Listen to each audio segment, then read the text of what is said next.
السلام علیکم ناظرین، پاکستان کے سفیر جو کابل میں تعینات ہیں ان پہ قاتلانہ حملہ ہوا جس میں وہ بال بال بچ گئے، لیکن ان کا جو سیکیورٹی گارڈ ہے SSG کا کمانڈو اسرار، وہ شدید زخمی ہو گئے۔ یہ ایک بہت سنگین واقعہ ہے، بہت سنگین معاملہ ہے۔ تفصیلات کے مطابق پاکستان کے سفیر ناظم الامور عبد الرحمن نظمانی جو ہیں وہ جمعے کی نماز کے بعد کمپاؤنڈ کے اندر ہی، یعنی ایمبیسی کمپاؤنڈ کے اندر ہی واک کر رہے تھے۔ وہاں پہ ایک واکنگ ٹریک ہے، ایک بڑی وسیع ایریا ہے، اس واکنگ ٹریک پہ واک کر رہے تھے تو اندر یہ فائرنگ پہ کیا گیا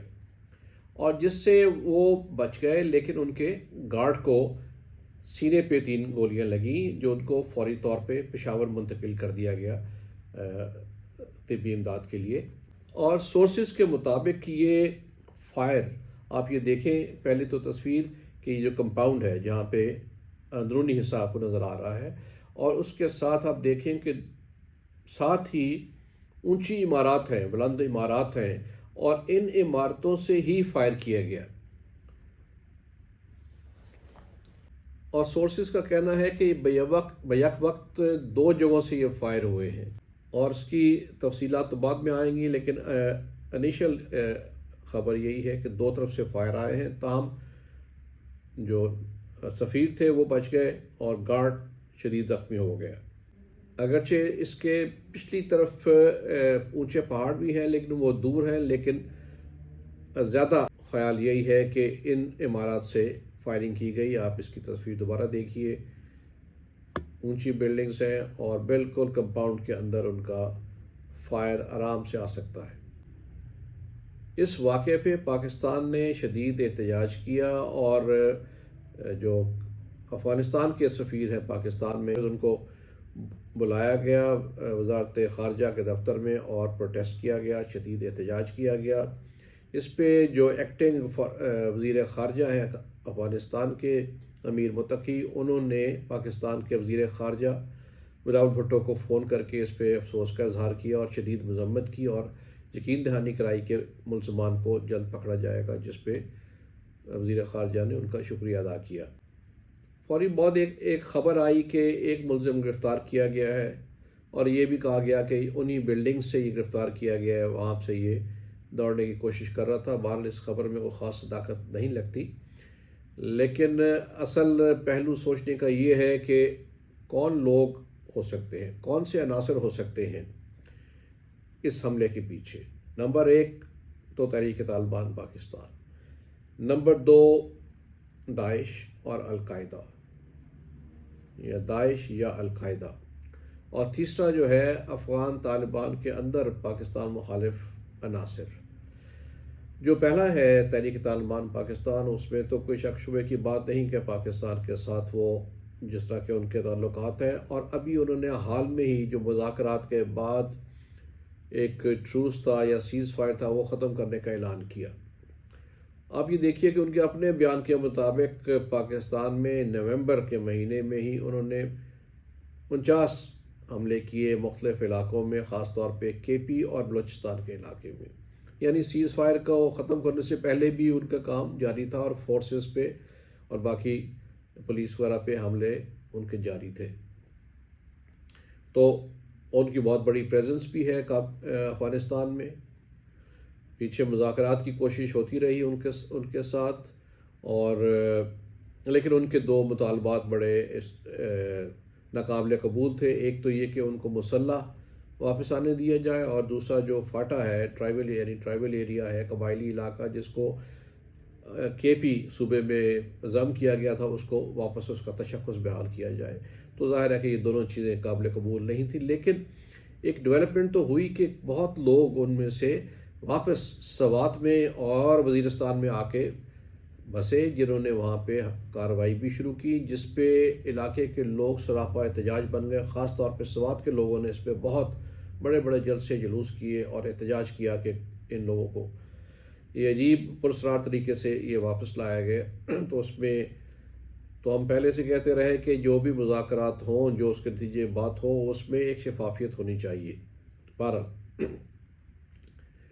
دوسرا شخص جو ہے، جیسے داعش کی بات کی، داعش نے افغانستان میں ان کی موجودگی ہے، انہوں نے بارہا حملے کیے ہیں، اور سپٹمبر میں ایک حملہ کیا جس میں تقریباً 50 کے قریب لوگ ہلاک ہوئے اور اتنے ہی زخمی ہوئے۔ پچھلے ہی ہفتے سمنگان صوبے کے ایبک شہر میں ایک مدرسے کے باہر دھماکہ ہوا یا خودکش حملہ ہوا جس میں 16 لوگ ہلاک ہوئے اور 27 زخمی ہوئے، تو اس کا بھی داعش نے ذمہ داری لی۔ تو ایک تو داعش کا پاکستان بھی ان کے نشانے پہ ہے، کیونکہ اب دیکھیے کہ پہلا ان کا سربراہ داعش کا افغانستان میں بنا، وہ بیسیکلی قبائلی علاقے سے، حافظ سعید ان کا نام تھا، جو کہ قبائلی علاقے سے پاکستان کے قبائلی علاقے سے تعلق تھا۔ القاعدہ پہ خدشہ اس لیے ہے کہ حال ہی میں جو چند ماہ پہلے القاعدہ کے جو سربراہ ہیں ڈاکٹر ایمل زواہری، ان کے اوپر کابل میں ایک فلیٹ میں حملہ ہوا جو ڈرون یا میزائل کے ذریعے، جس سے ان کی ہلاکت ہوئی، اور اس پہ بعد میں کہا گیا کہ شاید ایئر سپیس پاکستان کی استعمال ہوئی ہے۔ اس پہ افغان طالبان نے بھی خدشات کا اظہار کیا، تو ان کی طرف سے بھی رد عمل تو ہو سکتا ہے۔ اور تیسری بات، افغان طالبان میں جو پاکستان مخالف عناصر ہیں ان کا بھی دیکھیے کہ ایک سال میں 12 پاکستان کے بارڈر پہ حملہ کیا، جو فینس ہے وہ کھاڑی گئی، firing cross the border firing کی گئی جس سے بہت شہادتیں ہوئیں، حتیٰ کہ بارڈرز کے اوپر چمن بارڈر وغیرہ پہ بھی ابھی حال ہی میں بھی ہوا جس پہ 12 بارڈر بند کیا گیا، تو یہ عناصر بھی موجود ہیں۔ اب یہ دیکھنے کی بات یہ ہے کہ ان عناصر کو میں بھی تلاش کیا جائے، اور یہ جو پاکستان کی ایمبیسی ان اونچی بلڈنگز کی زد میں ہے، جس پہ کبھی پچھلے دور میں بھی جب طالبان کے آنے سے پہلے بھی کبھی اس طرح کی سنائپر فائرنگ کمپاؤنڈ کے اندر نہیں ہوئی، تو اس پہ ایک تو یہ دیکھنا چاہیے کہ ان بلڈنگز کی، یہ سیکیور ایریا ہے، ایک پاش ایریا ہے، یہاں پہ ایمبیسیز موجود ہیں، تو وہاں پہ ان کی سیکیورٹی کلیئرنس کیوں نہیں کی گئی، آنے جانے والوں کا ریکارڈ کیوں نہیں موجود تھا، یا یہ کیوں اس طرح کی کوئی لکونہ چھوڑ دیا گیا کہ کوئی آ کے وہاں پہ اسلحہ سمیت وہاں پہ داخل ہو کے فائرنگ کر سکے۔ پاکستان کی طرف سے بھی جو انٹیلیجنس ایجنسیز جا کے ہر ایمبیسی میں ان کی سیکیورٹی کے جو ارینجمنٹس ہیں وہ چیک کرتی ہیں اور رپورٹ دیتی ہیں۔ یہ دیکھنا چاہیے کہ